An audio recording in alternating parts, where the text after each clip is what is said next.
이 시간 우리 하나님의 말씀은 마태복음 7장입니다. 24절 말씀부터 27절 말씀까지 제가 봉독을 해드리도록 하겠습니다. 마태복음 7장 24절부터 27절 말씀까지 제가 봉독을 해드리도록 하겠습니다. 그러므로 누구든지 나의 이 말을 듣고 행하는 자는 그 집을 반석 위에 지은 지혜로운 사람 같으니 비가 내리고 창수가 나고 바람이 불어 그 집에 부딪히되 무너지지 아니하나니 이는 주초를 반석 위에 놓은 까닭이요 나의 이 말을 듣고 행하지 아니하는 자는 그 집을 모래 위에 지은 어리석은 사람 같으니 비가 내리고 창수가 나고 바람이 불어 그 집에 부딪히며 무너져 그 무너짐이 심하니라. 아멘. 좋으신 아버지 하나님 은혜와 사랑을 감사를 드립니다. 살아계신 하나님을 예배케 하시고 또 이 시간 주의 말씀을 청종할 수 있는 은혜를 주심을 감사를 드립니다. 말씀이 선포될 때에 우리의 마음의 문을 여시고 우리의 귀를 열어 주옵소서. 선포되는 주의 말씀을 아멘 아멘으로 화답케 하옵소서. 예수님 이름으로 기도하옵나이다. 아멘. 할렐루야. 우리 옆에 있는 분들과 하나님 우리와 함께 하십니다. 인사하겠습니다. 하나님 우리와 함께 하십니다. 할렐루야.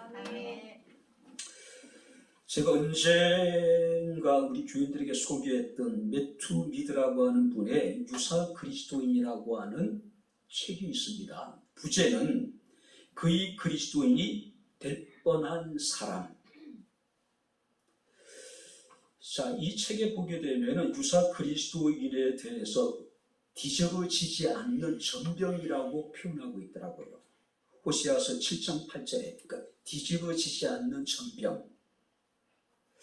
한쪽만 구워졌기 때문에 구운 것도 아니고 날 것도 아니고 그러니까 애매한 먹을 수 없는 것. 매튜 미드라고 하는 사람은 요한계시록 3장 16절 말씀을 인용합니다. 라우디아 교회가 나오게 되죠. 그러니까 미지근 아예 뜨겁지도 아니하고 차지도 아니하여 내 입에서 토하여 내리라고 주께서 말씀하고 있죠. 그러니까 그는 모든 것 가운데 가장 무익하고 우리의 마음을 불편하게 만들고 신령적인 것이 바로 이 유사 그리스도인이라고 하는 사람들입니다. 자, 그들은요, 교회 안에서 예배도 드리고, 찬송도 드리고, 또 하나님의 말씀도 듣습니다. 많은 사람들 앞에 신앙의 고백을 합니다. 세례를 받기도 하고, 거룩한 주의 성만찬에 참여하기도 합니다. 그는 스스로 자기 자신을 그리스도인이라고 말하고, 또 모든 사람들도 그를 그리스도인으로 알고 있습니다. 그러나 그는 유사 그리스도인일 뿐이지 유명 그리스도인일 뿐이지 진짜가 아니라고 하는 겁니다. 가짜라는 거예요. 짝퉁이라는 겁니다. 이 유사 그리스도인은 하나님과 많은 사람들에게 미움을 받게 될 것이고 고난을 견디지 못하게 될 것이고 그들의 소망은 헛되고 부끄러울 뿐일 것이라고 이야기를 합니다. 똑같아요. 평상시에는 누가 진짜인지 누가 가짜인지 누가 진짜 그리스도인인지 누가 유사 그리스도인인지 분별할 수가 없다는 말이에요. 그런데 때가 되면 그들의 실체가 사람들 앞에 드러나게 될 것이라는 거죠. 오늘 성경 말씀을 보게 되면 비가 내리고 창수가 나고 바람이 불어 부딪힐 때 우리가 누가복음 6장 48절 말씀하니까 이 본문을요 큰 물이 나서 탕류가 그 집에 부딪힐 때에 그때 우리는 진짜 그리스도인과 유사 그리스도인의 정체가 드러나게 될 것이라는 이야기예요. 자, 여기서 비가 내리고 창수가 나고 바람이 불어 큰 물이 난다고 하는 것은 구약시대 하나님께서 노아 시대에 물로서 세상을 심판하셨을 때 그때를 우리가 생각하게 만드는 거죠. 결국 뭡니까? 하나님의 심판의 때 진짜 그리스도인과 유사 그리스도인이 사람들 앞에, 하나님 앞에 드러나게 될 거라는 거죠. 그렇다면 여러분들은 어떻습니까? 나는 진짜 그리스도인일까? 나는 우리만 같은 유사 그리스도인일까? 한번 스스로를 한번 돌아볼 수 있는 그런 시간이 되어주면 좋겠습니다. 자, 오늘 우리가 본문 24절 말씀을 보게 되면은 그러므로라고 하는 접속사로 이제 본문이 시작이 됩니다. 자, 그러므로라고 하는 의미 속에는 결론이라는 것이겠죠. 그러니까 5장에서부터 시작되어졌던 예수님의 산상설교의 최종적인 결론이 오늘 이 본문 24절부터 27절의 말씀이라는 겁니다. 자, 이 결론에서 예수께서는요, 정말로 제자다운 제자가 되기 위해서는 무엇보다도 신앙의 본질이 중요하다는 거예요. 그리고 그 신앙의 본질에 대해서 우리에게 교훈하기 위해서 바로 집을 짓는 것으로 지금 그 비유를 통해서 말씀하고 계신 겁니다. 여러분들이 행복한 삶을 꿈꿀 때에 사람들은 대부분 그림 같은 아름다운 집을 짓고 사랑하는 님과 함께 한백년 살아가는 것. 그러니까 행복에 있어서 가장 우리가 기초라고 사람들이 여겨지는 게 뭐냐면 일단은 집이 있어야 된다는 거죠. 그래서 젊은이들이 영혼까지 끌어다가 빚을 내서 집을 사는 거죠. 행복의 조건에 있어서 우리가 아름다운 풍광과 안전하고 편리한 집은 첫 번째 조건이라고 해도 과언은 아닐 겁니다. 집은 안전하고 경치가 좋은 곳에 견고하게 아름답게 지을 수 있다면 얼마나 좋을까요? 안심하고 편안하게 살 수 있고 그렇다면 우리는 충분히 행복한 삶을 추구할 수 있을 것 같죠. 그죠? 실제적으로 어느 정도는 그럴 것 같습니다. 제가 생각해 보기에도요. 자, 집은 인생에 있어서 가장 기본적인 문제이고 또 굉장히 중요한 문제입니다. 그래서 사람들은 평생 동안 집에 대한 관심과 집착을 버리지 못하는 거죠. 집. 정말로 한국 사회는 어떻습니까? 그야말로 자기 집 열풍에, 광풍에 지금 휩싸여 있는 겁니다. 개인적인 생각은요, 마치 미친 것 같아요. 30몇 평의 조그마한 아파트 하나가 몇십억씩 주고, 참 그런 아파트 안에 살면 행복할까? 그죠? 미쳐도 세상에 이렇게 미친 나라가 있을까? 그런 생각이 들 정도예요. 자, 그런데 성경 말씀을 보게 되면은 세상에 사람들이 짓는 집은 두 종류가 있습니다. 첫 번째는 뭐냐면은 무너지지 않는 집이 있고 두 번째는 무너지는 집이 있다라고 하는 거예요. 우리가 25절, 27절 말씀을 보게 되면은 비가 내리고 창수가 나고 바람이 불어 그 집에 부딪힐 때에 어떤 집은 무너지고 어떤 집은 무너지지 않는다는 거예요. 그러니까 수별적 목사님은 이 본문에서 비와 창수와 바람을 이렇게 해석을 놨습니다. 여기서 말하는 비라고 하는 것은 소낙비처럼 갑자기 내리는 비 뿐만 아니라 때로는 가랑비처럼 옷이 젖는 줄 모르게 내리는 비를 이야기한다고 해요. 이 비는 하늘로부터 내려오는 삶의 역경, 어느 날 갑자기 내 몸이 병이 들기도 하고 그렇게 견고했던 사업이 무너지기도 하고 예기치 못한 사고로 인해 가지고 불행을 겪기도 하고 또 사랑하는 자녀들의 일탈 등등. 그러니까 여기서 말하는 비라고 하는 것은 소낙비처럼 가랑비처럼 그죠? 어느 날 갑자기 내게 닥치는 여러 가지 어떤 역경들. 또 창수라고 하는 것은 땅에서 오는 많은 시련들. 그러니까 우리가 예수를 믿는다는 이유 때문에 직장에서 또 이웃들에게, 가족들에게 우리가 핍박을 당하고 또 고난을 당하는 것, 그것을 창수라고 해석을 하더라고요. 뿐만 아니라 바람이라고 하는 것은 영적인 시험들입니다. 사탄의 시험이에요. 어느 날 갑자기 신앙생활에 회의를 느끼게 되는 겁니다. 믿음에 대해서 회의를 느끼기 시작을 하는 겁니다.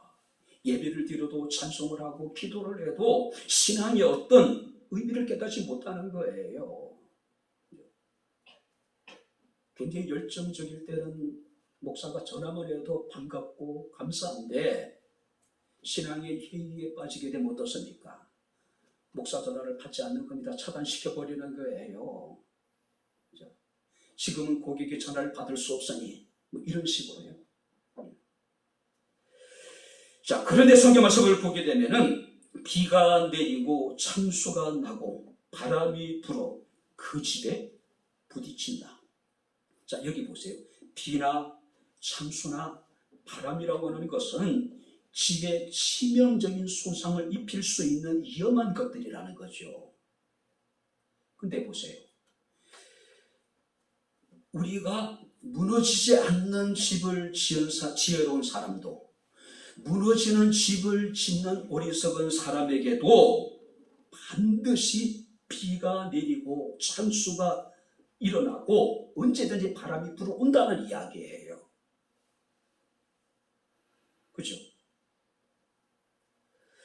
아무리 자신이 원하는 것을 다 소유하고 다 이뤘다 하더라도 정말로 자신만의 어떤 튼튼한 집을 지어도 그 집에는 언제나 바람이 불어오고 창수가 일어나기도 하고 뿐만 아니라 비가 내릴 수밖에 없다는 이야기예요. 근데 중요한 것은 그때에 어떤 집은 무너지고 어떤 집은 무너지지 않는다는 거예요. 그러니까 참과 거짓이 확연하게 드러나게 될 거란 이야기예요. 오늘 성경 말씀을 보게 되면은 무너지는 집과 무너지지 않는 집, 진짜 그리스도인과 유사 그리스도인은 우리가 육안으로 구별이 안 돼요. 그죠? 같아 보여요. 모양도 같고 크기도 같고 오히려 그 무너지는 집들이 더 크고 화려하고 웅장할 수가 있겠죠. 그러나 때가 이르게 되면은 무너지는 집과 무너지지 않는 집의 차이가 분명히 드러나게 될 거라는 것이죠. 누구도 예상하지 못했던 엄청난 비가 내리고 창수가 일어나고 바람이 불 때, 그때 어느 집은 무너지게 될 것이고 어느 집은 무너지지 않을 것이라는 거죠. 가짜 유사 그리스도인들은 망하게 되겠지만은 진짜 그리스도인들은 그 가운데서도 구원을 받게 될 것이라는 이야기예요. 자, 그렇다면은 여러분들은 지금 어떤 집을 지고 있습니까? 여러분들의 집은 어떤 집입니까? 비가 내리고 창수가 일어나고 바람이 불면은 쉽게 무너져버린 집이 있는가 하면은, 가족이 있는가 하면은 그 어려움 속에서도 끝까지 견디는, 무너지지 않는 가정도 있다는 거죠. IMF 때 한국 사회는 극심한 혼란을 겪게 되죠. 수많은 가정들이 깨어집니다.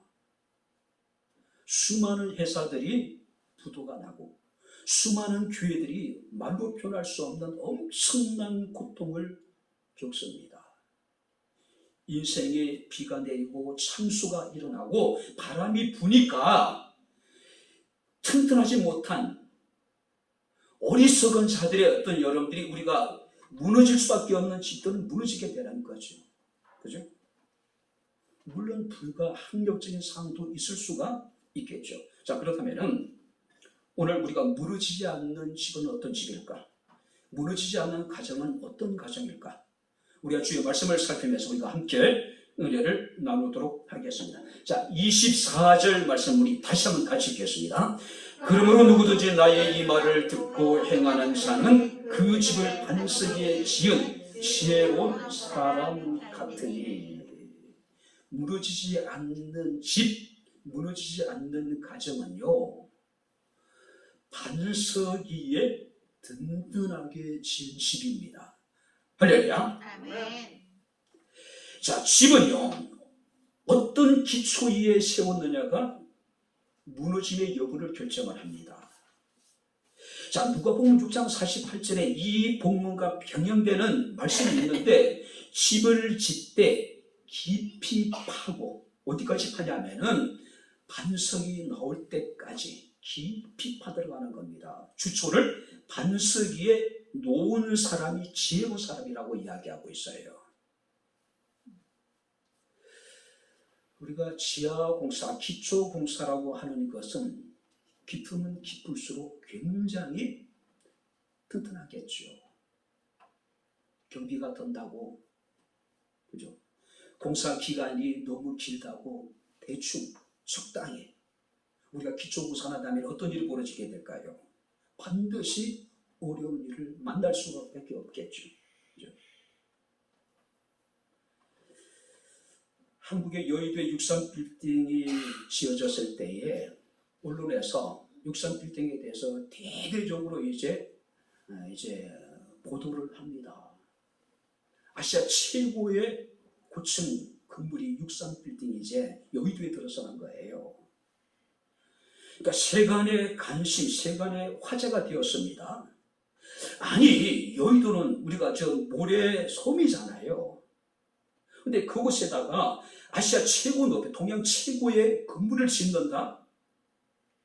사람들은 걱정을 하기도 하고 또 기대가 굉장히 컸습니다. 그래서 사람들은요, 그것을 지날 때마다 늘 그쪽을 우리 시선이 향할 수밖에 없는 거예요. 언제쯤 이제 건물이 올랐을까?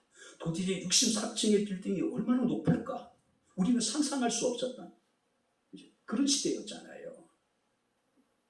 근데 기초공사가 들어간 지 한 달 지나고 1년이 지나고 2년이 지나고 3년이 지났는데도 63층은 고사하고 1층 공사도 들어가지 않는 상황이었어요.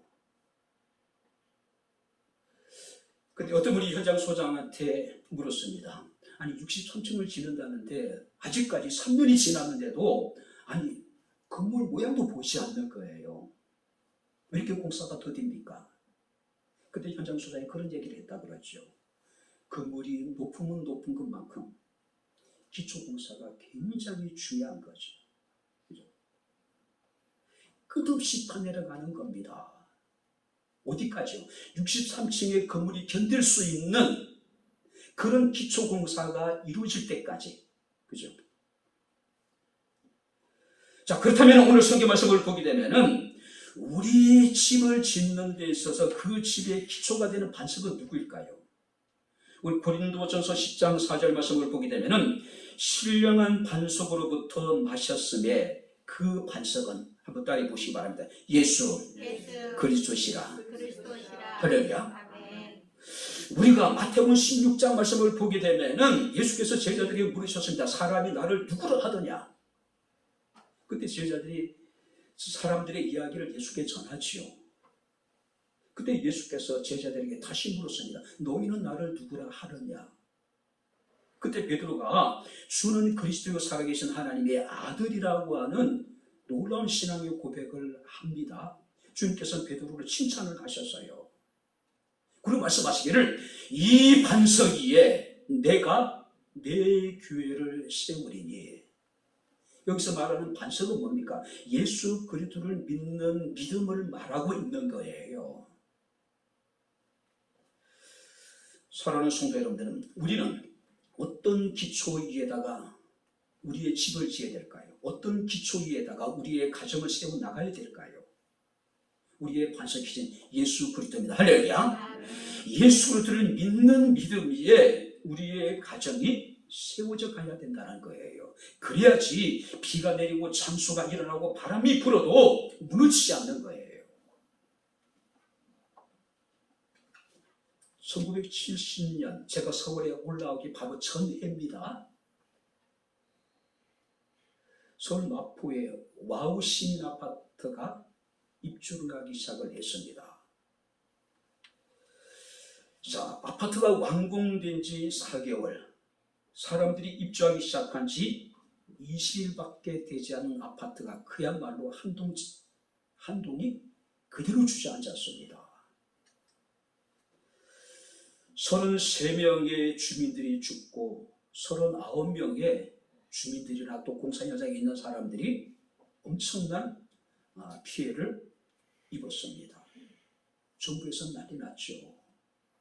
이 일로 이래가지고 서울시장이 사표를 내는 일까지 벌어지게 됩니다. 자, 이 왜 붕괴가 됐는지 그 원인을 조사를 하다가 깜짝 놀랐다고 얘기하죠. 전형적인 인재였습니다. 우리는 그때 개발 독재 시대를 살고 있었죠. 정부의 불도저식의 어떤 개발 방법, 낮은 공사비를 책정했고 시공사의 기초부실공사, 짧은 공사 기간, 특별히 사람들이 경악하게 만들었던 건 뭐냐면은 아파트 기둥 하나에 19mm짜리 철근을 70개 넣도록 설계가 되어져 있었대요.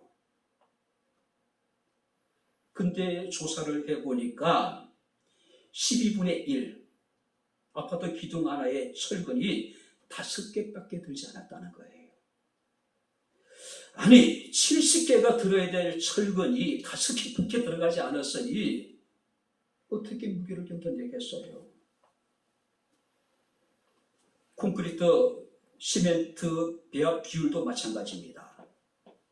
그야말로 업자들이 대부분의 시멘트 비용을 착복을 하고 그야말로 시멘트는 넣는 신용만 했다는 거예요. 대부분 모래. 그야말로 모래로 건축된 아파트가 와우 시민 아파트. 그러니까 사람들이 입주한 지 20년 만에 폭삭 존재할 수밖에 없었던 거죠. 기초가 전혀 되지 않는 부실공사예요. 그야말로 인재입니다. 시편 18편에 다윗은 고백하기를 나의 미 되신 여호와여 내가 주를 사랑하나이다. 여호와는 나의 반석이시요 나의 요새시요 나를 거지시는 이요 나의 하나님이시요 내가 피할 나의 바위시요 나의 방패시요 나의 구원의 뿌리시요 나의 산성이시로다. 할렐루야. 아멘. 예수 그리스도 안에, 예수 그리스도를 믿는 믿음 안에 우리의 가정이 든든하게 세워줄 수 있기를 주님 이름으로 축원합니다. 아멘. 이사야 30장 31절에 아래로 뿌리를 받고 위로 열매를 맺는 가정, 행복한, 어떤 비바람이 불어오고 어떤 큰 우리가 참수가 나더라도 견고하여 흔들리지 않는, 무너지지 않는 우리 백현목교회 성도들의 모든 가정이 될 수 있기를 주 이름으로 축원합니다. 우리 교회가 그랬으면 좋겠어요. 그죠? 두 번째 말씀을 보시기 바랍니다. 24절을 우리 다시 한번 같이 읽겠습니다. 그러므로 누구든지 나의 이 말을 듣고 행하는 자는 그 집을 반석 위에 지은 지혜로운 사람 같으니, 나의 이 말을 듣고 행하는 자는 그 집을 반석 위에 지은 지혜로운 자다. 그러니까 우리의 가정은요, 물질로 우리가 짓는 가정이 아니라, 세우는 가정이 아니라 지혜로서 세울 수 있는 가정. 지혜로. 반석 위에 집을 세운 자는 지혜로운 자라고 말씀을 하고 있고, 모리의 집을 세운 자는 어리석은 자라고 말씀을 하고 있습니다. 근데 여기서 굉장히 중요하게 볼 단어가요, 반석 위에 지은 집.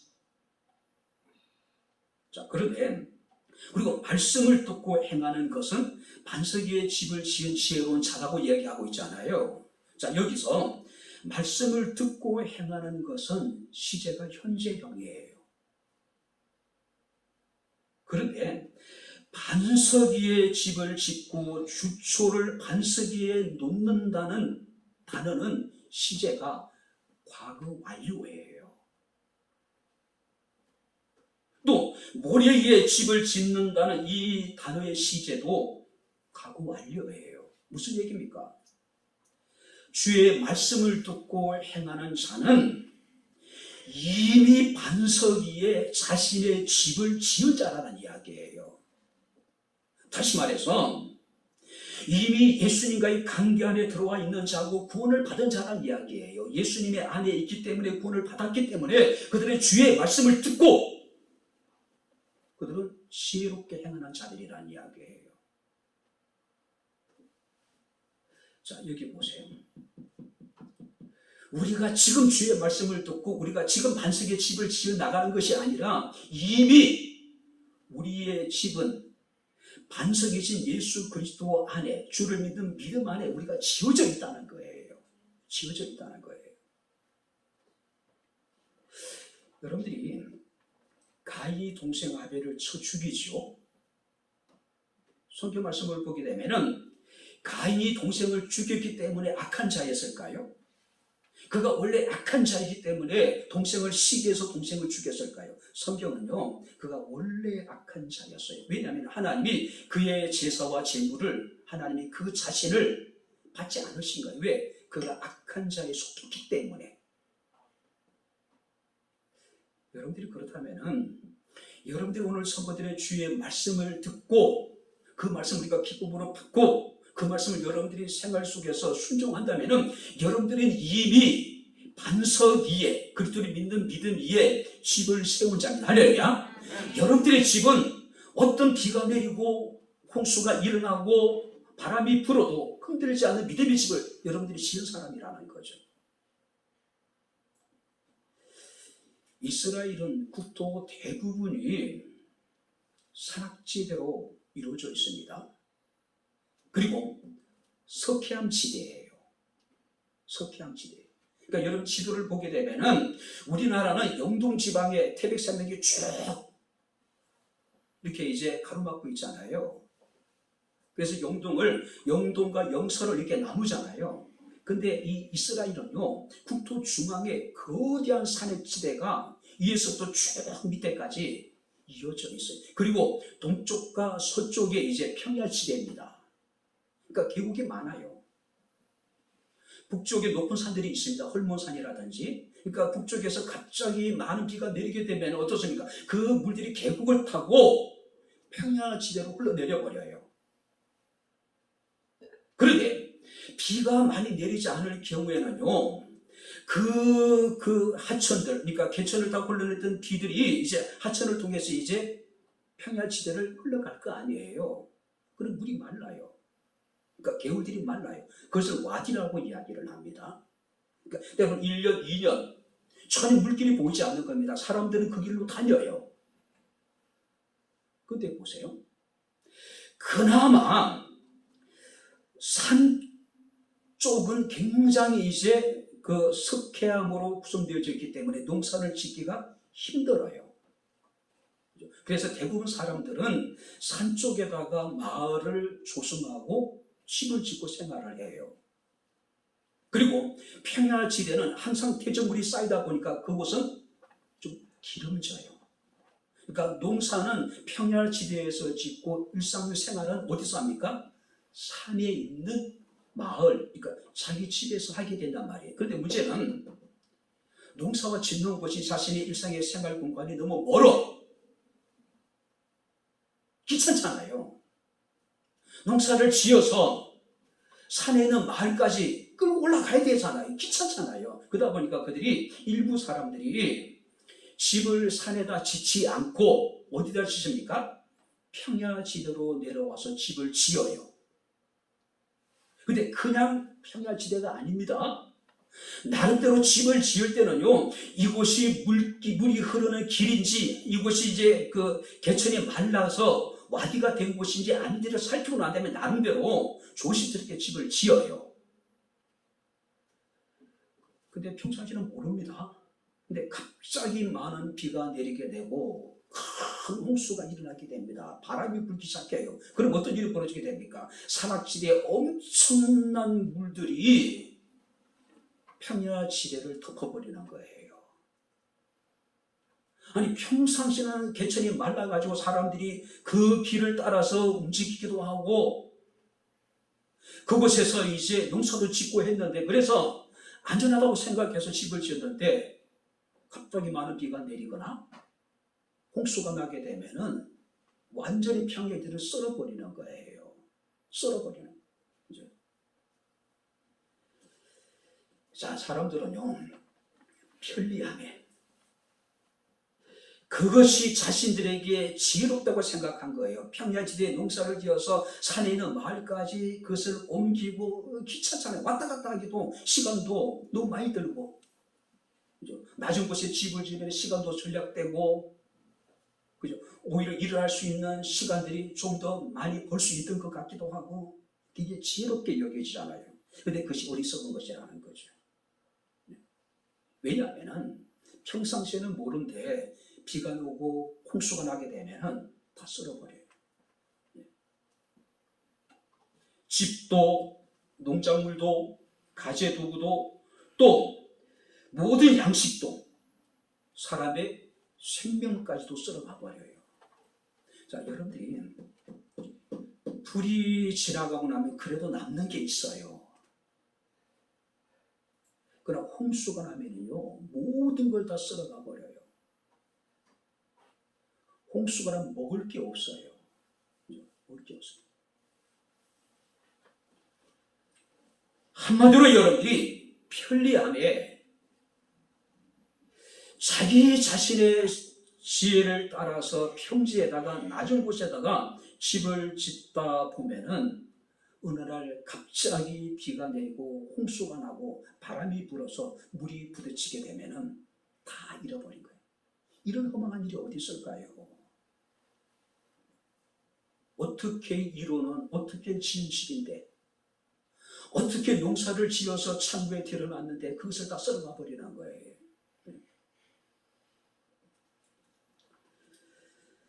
우리가 관속에 집을 짓는다는 것은 상당한 노력이 필요합니다. 희생이 필요해요. 경제적인 논리에도 맞지 않습니다. 경제적으로 매력이 없어요.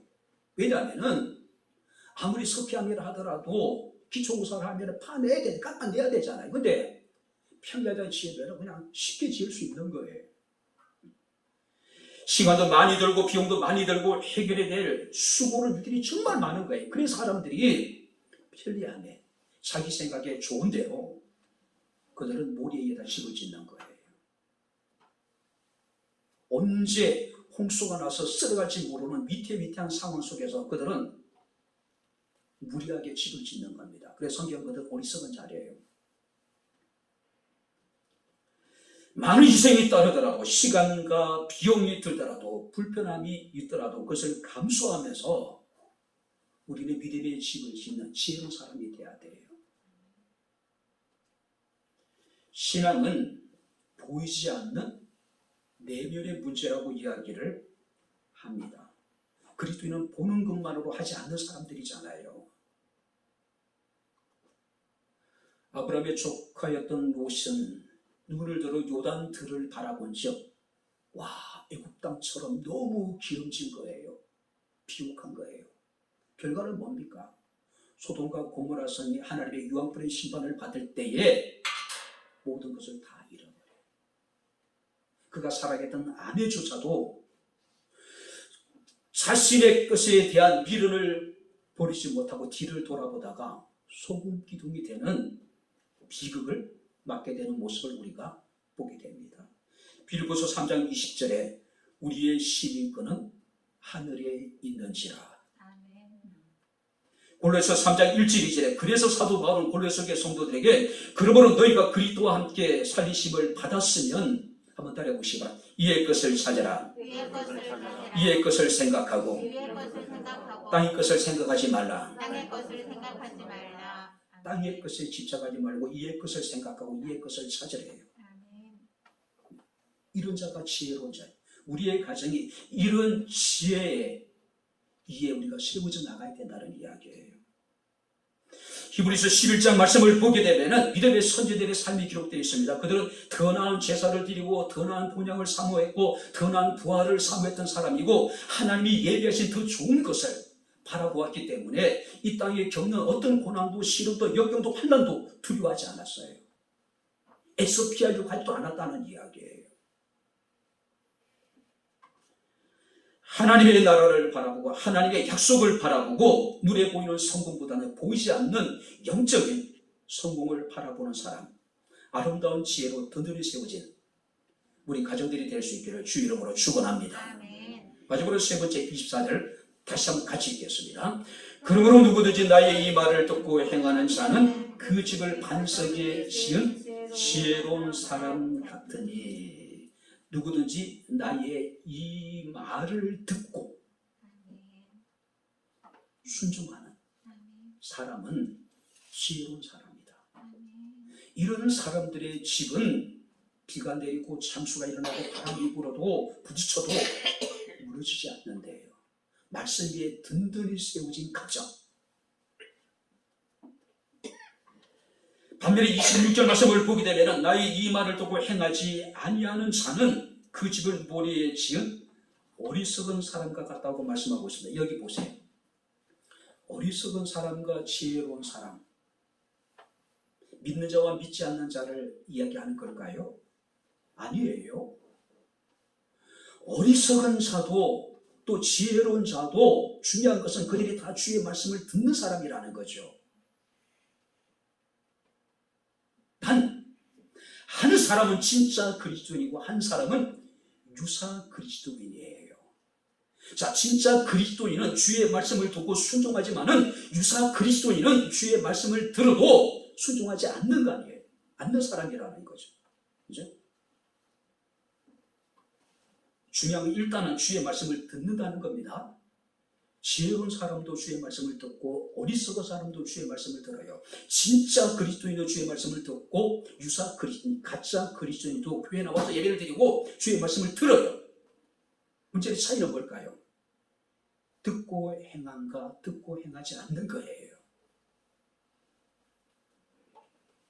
로마서 10장 17절 말씀을 보게 되면 그러므로 믿음은 들음에서 나며 들음은 그리스도의 예수의 말씀으로 말미암느니라. 진짜 그리스도는 말씀을 들을 때마다 믿음이 성장해 나가요. 근데 가짜 그리스도, 유사 그리스도의 말씀을 들어도 그들은 믿음이 성장해 나가지 않아요. 늘 정체되어져 있는 겁니다. 특별히 주님께서 말씀하십니다. 나의 이 말을 듣고. 그러니까 마태복음 5장서부터 7장까지 기록되어지는 예수님의 산상교훈, 산상설교를 듣고 순종하는 자는 지혜로운 사람이고 순종하지 않는 사람은 어리석은 사람이래요. 그러니까 수많은 사람들이 정말 예수께 나와서 주의 말씀을 들었지만은 듣고 행하는 사람이 있는가 하면은 들었음에도 불구하고 행하지 않는 사람도 있었다는 거예요. 덴마크의 철학자인 키에르케고 그 한 이야기 중에 유명한 게 뭡니까?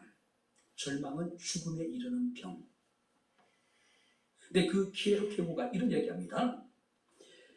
교회에 다니는 교인들에 대해서 그는 이런 비유를 들어요. 교회 다니는 교인들은 집거위와 같다. 집거위. 언제가 우리 교인들을 소개했던 예야예요. 자, 거의 교인들이 주일마다 뒤뚱거리면서 교회에 와서 예배를 드립니다. 뒤뚱뚱하면서 와서 예배를 드려요. 그죠? 설교자인 거의가 목청을 높여서 핏대를 세워서 설교를 합니다. 여러분, 우리는 더 이상 띠뚱거리며 걸어다니지 않아도 됩니다.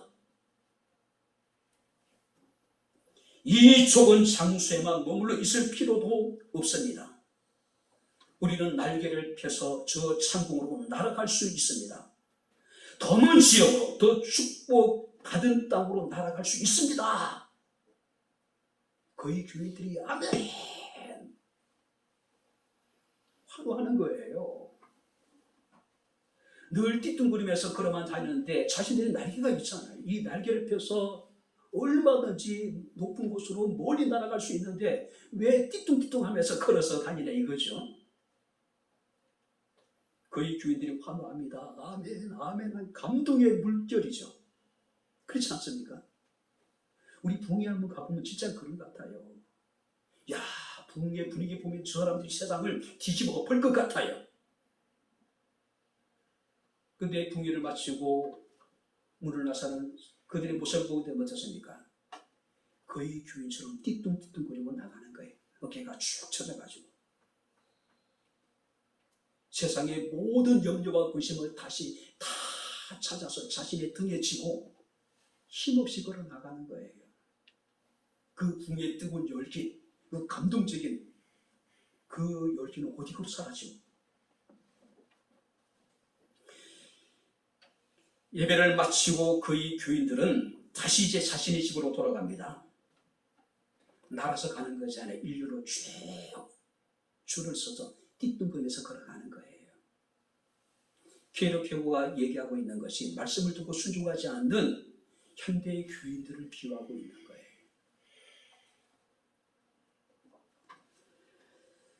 행복과 불행은 말씀에 순종하느냐 순종하지 않느냐. 지혜와 어리석음의 차이는 뭡니까? 말씀을 듣고 순종하는 사람은 지혜롭지만은 말씀을 듣고도 행하지 않는 사람은 어리석은 사람이래요. 신명기 11장 26절에 이렇게 말씀하고 있습니다. 내가 오늘 복과 저주를 너희 앞에 두었나니. 할렐루야. 아멘. 뿐만 아니라 신명기 30장 15절 말씀을 보게 되면 보라 내가 오늘 생명과 복과 사망과 화를 내 앞에 두었나니 너와 내 자손이 살기 위하여. 우리는 뭘 선택해야 됩니까? 생명을 선택해야 되고 복을 선택해야 돼요. 어떻게 선택합니까? 말씀을 듣고 순종하면은 우리가 복을 받고 생명을 얻게 되고, 그러나 순종하지 않으면 우리는 저주를 당하게 되고 사망과 화를 받게 될 거란 이야기예요. 그래서 모세는 자기 백성들에게 이를 너와 네 자손을 위하여 말씀에 순종하라는 거죠. 복을 받으라는 이야기예요. 생명을 얻으라는 이야기예요. 야고보서 2장 14절부터 17절 말씀을 보게 되면은 내 형제들아 만일 사람이 믿음이 있노라고 행함이 없으면은 그 믿음이 무슨 유익이 있겠느냐? 그 믿음이 자기를 구원할 수 있겠느냐? 믿지 말라는 이야기예요. 믿음이 있노라고 우리가 행하지 않으면은 그 가진 믿음이 자신을 구원하지 못한다는 이야기예요. 뿐만 아니라 야고보서 2장 26절 말씀을 보게 되면은 영혼이 없는 몸이 죽은 것 같이 행함이 없는 믿음은 죽은 것이라고 말씀을 하고 있습니다. 무너지지 않는 우리의 가정, 무너지지 않는 우리의 집을 우리는 지어야 되는데, 무너지지 않는 교회를 우리가 세워나가야 되는데, 어떤 집이, 어떤 가정이, 어떤 교회가 무너지지 않는 집이고 가정이고 교회가 될까요? 말씀 위에 든든히 세워진 가정, 할렐루야. 말씀 위에 든든히 세워진 교회만이 세상에 비바람이 치고 홍수가 일어나고 그것이 우리를 부딪혀서 우리를 힘들게 하더라도 그런 가정은, 그런 집은, 그런 교회는 무너지지 않는 거예요. 우리는 이미 경험을 했잖아요. 비바람이 몰아치고 홍수가 나서 온 교회를 뒤덮으니까 흔들리는 사람이 있고, 그럼에도 불구하고 끝까지 견고하게 흔들리지 아니하고, 물론 충분히 그 상황을 이해를 할 수 있겠어요. 그러나 분명히 확실한 것은 흔들리는 사람이 있는가 하면 흔들리지 않는 사람, 무너지는 사람이 있는가 하면 무너지지 않는 사람도 있는 거예요. 이제 말씀을 마치도록 하겠습니다. 자, 우리가 어릴 때는 다 우리가 못 살았죠. 자, 우리가 못 살 때 우리의 최고의 가치는 뭡니까? 우리 부모님들의 최고의 가치는 뭐예요? 돈이에요. 어찌됐든 간에 살아남기 위해서는 돈을 벌어야 돼요. 일을 해야 돼요. 그래서 돈을 벌기 위해서 그들은 몸에 무리를 해서라도 몸을 헤쳐가면서 우리 부모님들은 일을 했어요. 그죠? 살아나가야 되니까. 그래야지 자식들이 살 수 있으니까. 그래야지 가정을 지킬 수 있기 때문에 돈이 최고의 가치였습니다. 삶의 우선순위였어요. 근데 지금은 뭡니까? 웰빙 시대라고 이야기를 하잖아요. 자, 건강이 행복의 첫째 조건이 되어져 버린 거예요. 그래서 우리는 어떻습니까? 요즘에 젊은 사람들 뿐만 아니라 직장도 마찬가지잖아요. 돈보다는 뭡니까? 건강이 우선이에요. 또 삶의 질을 더 중요하게 여기고 있는 것이 사실입니다. 그죠? 예수께서 말씀하십니다. 천하를 얻고도 내 몸이 병들어 버리면, 내 몸이 죽으면 그게 무슨 유익이 있겠어요? 예수께서 인정을 하신 거예요. 그죠? 건강, 웰빙 시대를 살아가고 있는데 정말로 우리가 건강할까? 우리 가정이 정말로 건강한 가정일까? 정말 우리 교회가 건강한 교회일까? 정말 우리가 건강한 삶을 살아가고 있을까? 근데 분명 확실한 것은 덩치는 커졌어요. 여러분들 아이들 보세요. 좋은 환경에서 잘 먹고 잘 자다 보니까 와, 덩치를 봐봐요. 그죠? 근데 오래 군대 생활했던 사람들이 하나같이 하는 이야기가 뭡니까? 아이들이 약해 빠졌다는 거예요. 의지도 약하다는 거예요. 덩치는 산만해졌는데, 그죠? 몸은 비대해졌는데, 저희가 자랄 때 뚱뚱한 애가 보기가 쉽지 않죠. 한 반에 초등학교 80명씩 있었고, 고등학교만 애들아도 60명, 60명. 정말로 뚱뚱하다고 비만이라고 여겨질 정도 아이들은 극히 일부였어요. 근데 지금은 애들 보세요. 정말로 다 덩치 하나만큼은 정말로 대단하잖아요. 덩치는 커진 것만큼 정말로 건강할까? 거기에 대해서는 의문이에요. 우리 가정도 마찬가지입니다. 물질적인 풍요 속에서 우리 주거 공간도 굉장히 넓어졌어요. 이제는 20평짜리 아파트는 쳐다도 안 보여요. 이제는 보통 기본이 33평 이상 돼야 되잖아요. 정부에서 20평 국민주택을 지어도 안 나가잖아요. 일단은 주거 공간도 굉장히 넓어지고 삶이 굉장히 풍요로워지고 편리해졌어요. 근데 우리 가정이 전부 다 건강한 가정일까요? 그렇지는 않은 것 같아요. 교회 역시도 여러분들이 덩치가 엄청나게 커졌습니다. 화려하고 웅장하고 그야말로 교회는 부족함이 없는 것 같아요. 다윗이 고백했던 대로 여호와는 나의 목자이니 내가 부족함이 없으리라. 교회가 부족함이 없어요. 물론 일부 교회이긴 하겠지만요. 그죠? 많은 사람이 지적합니다. 한국 기독교의 기족화. 선교 초기에는 우리가 6.25 전쟁 때 암울한 우리가 어떤 이제 경제개발 시대에는 교회가 정말 가난한 자들과 함께하고 우는 자들과 함께 울고 웃는 자들과 함께 웃는.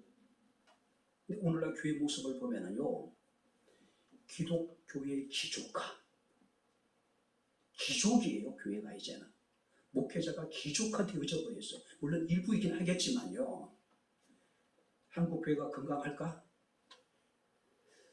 누구도 한국 교회가 건강한 교회라고 자신있게 이야기할 수 있는 목회자는 없는 것 같아요.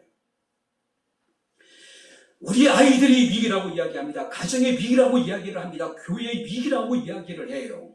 아니, 통치는 커졌고 가진 것은 많아졌고 삶은 여유로워졌고 풍족해졌고 편리해졌는데 왜 위기예요? 왜 위기예요? 우리의 기초가 우리가 바로 서 있지 못하기 때문에 그렇겠죠.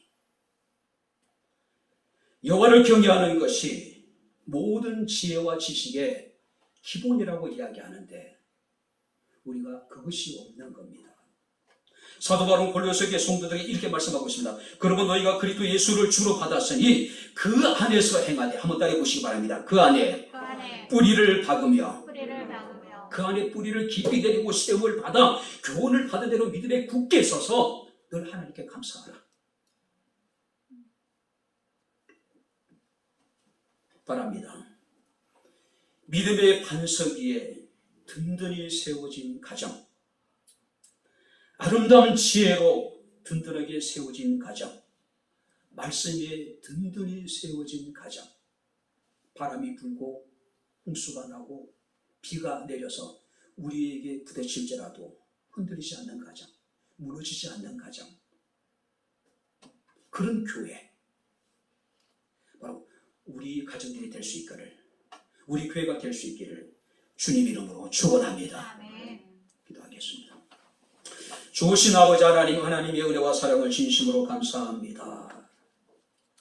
풍요로운 시대, 부족함과 모자람이 없는 시대를 살아가면서 우리는 좀 더 건강하고 우리는 견고한 삶을 추구하지만 우리는 아버지 하나님 시대를 위기의 시대라고 이야기합니다. 아이들이 위기고 가정이 위기고 교회가 위기라고 이야기를 합니다. 이런 시대에 무너지지 않는 우리의 가정이 되기를 원합니다. 어떤 바람이 불고 홍수가 일어나고 비가 내려서 부딪혀도 무너지지 않는 견고한 가정, 우리의 가정들이 되게 하시고 우리 교회가 되게 하옵소서. 오직 반석에 든든히 세워지게 하시고 아름다운 지혜로 세워지는 가정이 되게 하시고 말씀 위에 세워지는 아버지 믿음의 가정, 백장목 교회가 되게 하옵소서. 예수님 이름으로 기도합나이다. 아멘. 이제는 우리 주 예수 그리스도의 은혜와 하나님의 크신 사랑과 성령님의 교통 교전의 제 충만 역사 인도하시니 거룩한 주의 날 살아계신 하나님을 영과 진리로 예배한 주의 사랑하는 모든 성도들 머리머리 위에 저들의 가정과 직장과 사업장과 이 교회와 이 나라 이 민족 위에 지금부터 영원토록 함께 있을지어다.